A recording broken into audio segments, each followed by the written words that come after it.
The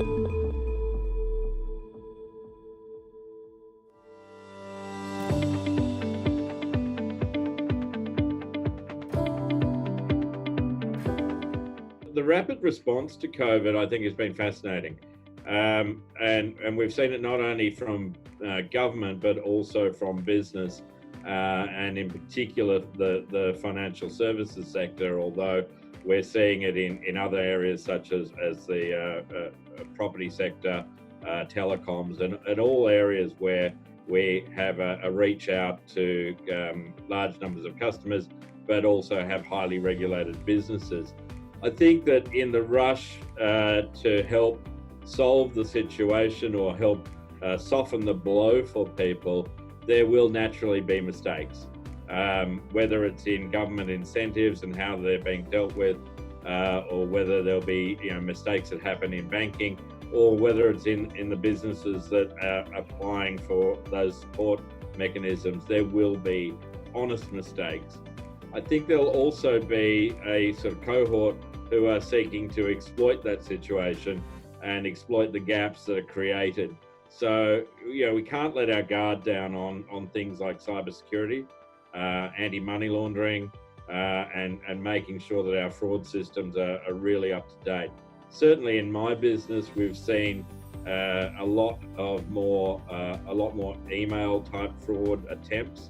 The sort of casual sending of an email with an invoice to pay from someone you've never heard of, that sort of thing. And I think that level of fraud is probably going to happen across the whole economy.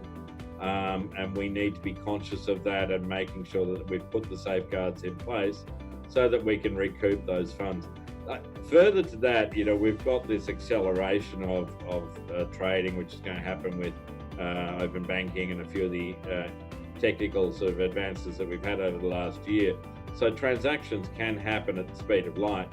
Money can be transferred so quickly from bank account to bank account that it's going to be really very, very difficult to reclaim those monies once the fraud's detected. So all the more reason to get out in front of it. I think though, beyond that, we really also need to focus our efforts on areas which will evolve as a result of the damage that has been done to the economy. And by that, I mean, looking at the crisis, looking at the individuals who are affected by it, and making sure that we are not ending up in a compliance situation with regard to things like loans in trouble, people not being able to repay loans, people's credit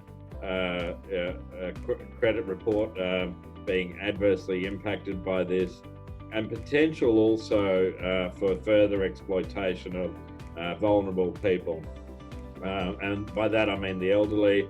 It may mean that people within nursing homes who have got increased levels of lockdown are having to rely on others to assist them with their financial transactions, which could open our businesses up to all sorts of compliance issues there. I think the banks are certainly aware of that. The electricity companies, the telecoms, those sort of organisations are going to have to focus on that as well, making sure that we're looking after those really vulnerable people in this time.